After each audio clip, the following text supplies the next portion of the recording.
students in the Director's School Education Jammu online home classes. As we are going through the tenses in English, and our today's tense is present perfect tense. We have already completed present indefinite tense and present continuous tense and different kinds of tenses. But today we will discuss about present perfect tense.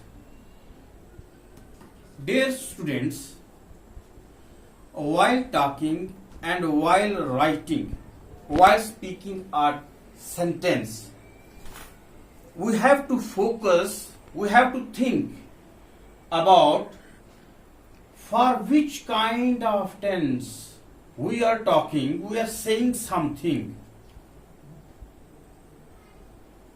So then after that, we will write or we will speak something accordingly.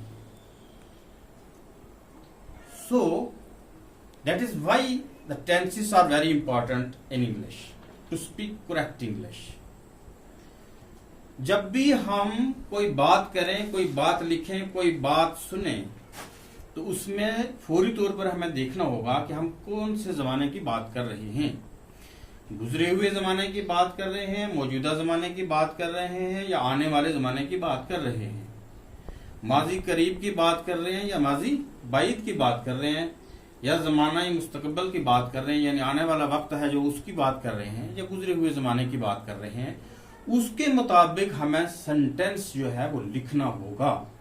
जब भी हम कोई letter लिखें, application लिखें या एसे लिखें, हमें इन चीजों का टेंसेस का ध्यान रखना बहुत जरूरी होता है। इसीलिए टेंस सीखना भी बहुत जरूरी है।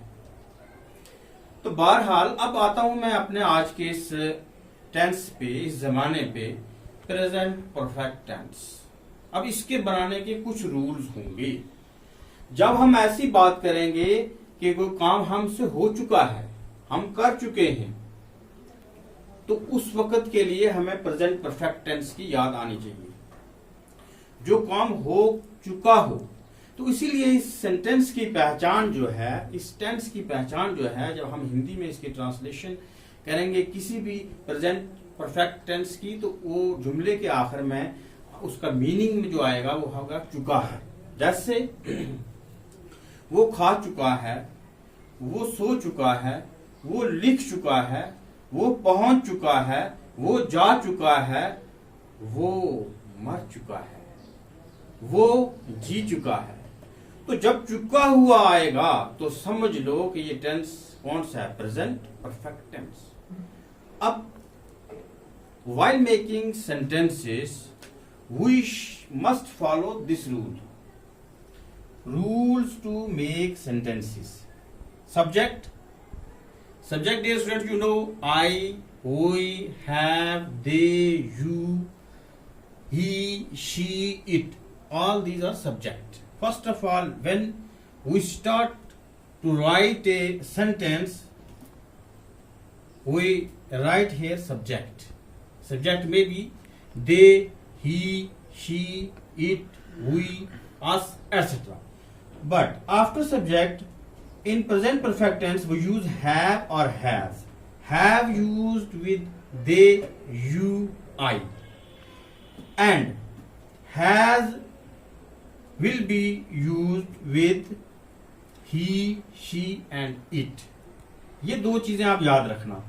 ये has जो है थर्ड पर्सन सिंगुलर के साथ इस्तेमाल होगा, और ये फर्स्ट और सेकंड पर्सन प्लूरल या सेकंड पर्सन सिंगुलर या फर्स्ट पर्सन के साथ इस्तेमाल होगा है।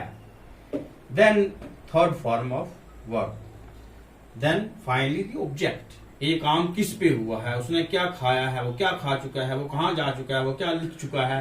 तो लास्ट में जो चीज आती है that is known as object. तो पहचान इसकी हो गई चुका है, चुकी है, चुके हैं। तो एग्जाम्पल इसकी देखिए, आई हैव रिटन, मैं लिख चुका हूं। जैसे पहले मैंने कहा था कि आई के साथ हैव लगेगा। आई हैव सीन, फॉर्म कौन सी है? थर्ड। यहां मैंने ऑब्जेक्ट नहीं लगाया, ऑब्जेक्ट आप कुछ भी लिख सकते हैं। I have seen Jammu, I have written a letter, they have eaten an apple, he has eaten his meal, she has eaten her meal. तो ये चीजें जो है लास्ट में तो ऑब्जेक्ट आएगा, लेकिन ये देखिए आई हैव रिटन, मैं लिख चुका हूं। आई हैव सीन, मैं देख चुका हूं। दे हैव ईटन, वो खा चुके हैं। ही हैज ईटन, वो खा चुका है। शी हैज ईटन, वो खा चुकी है। तो इसी तरीके से ज्यादा हम एग्जांपल लेंगे। अब एग्जांपल यहां लेंगे। I have written my homework, मैं अपना होमवर्क कर चुका हूं। अब इसके सेंटेंसेस हमने अलग अलग बनाने हैं। पहले हम बनाते हैं नेगेटिव। तो नेगेटिव जब बनता है कोई भी सेंटेंस तो उसमें नॉट लगता है। I have not written my homework. फिर अब हम बनाते हैं इसी का इंटेरोगेटिव। इंटेरोगेटिव बनाते वक्त हैव जो है वो पहले जुमले के शुरू में आ जाएगा। Have I written my homework, क्या मैं अपना होमवर्क कर चुका हूं। Have I not written my homework, क्या मैं अपना होमवर्क नहीं कर चुका हूं। सेकंड एग्जांपल हम लेते हैं शी के साथ, इसके साथ हैज लगेगा।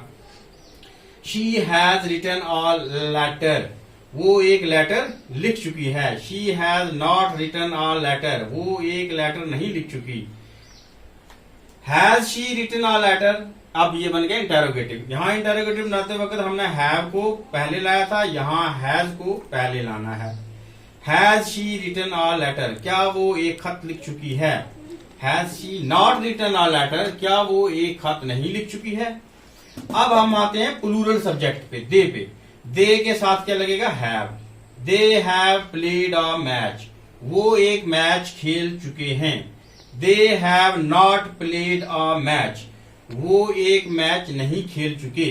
Have they played a match, interrogative, क्या वो मैच खेल चुके हैं। Have they not played a match, क्या वो एक मैच नहीं खेल चुके। तो ये रहे इनके अलग अलग हम जब सेंटेंसेस बनाएंगे, interrogative, negative and other sentences. Simple के बाद हमने उनके साथ तीन तीन सेंटेंसेस और बनाने होते हैं।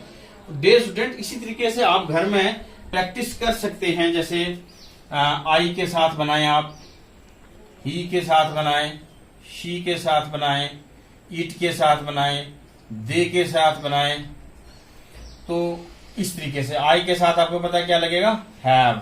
ही के साथ हैज, शी के साथ हैज, इट के साथ हैज, दे के साथ हैव। तो आगे जो है third form of verb plus object. तो इस तरीके से हम प्रेजेंट परफेक्ट टेंस के सेंटेंसेस जो है वो बना सकते हैं। आज के लिए बस इतना ही dear students. Stay home, stay safe. Thank you very much.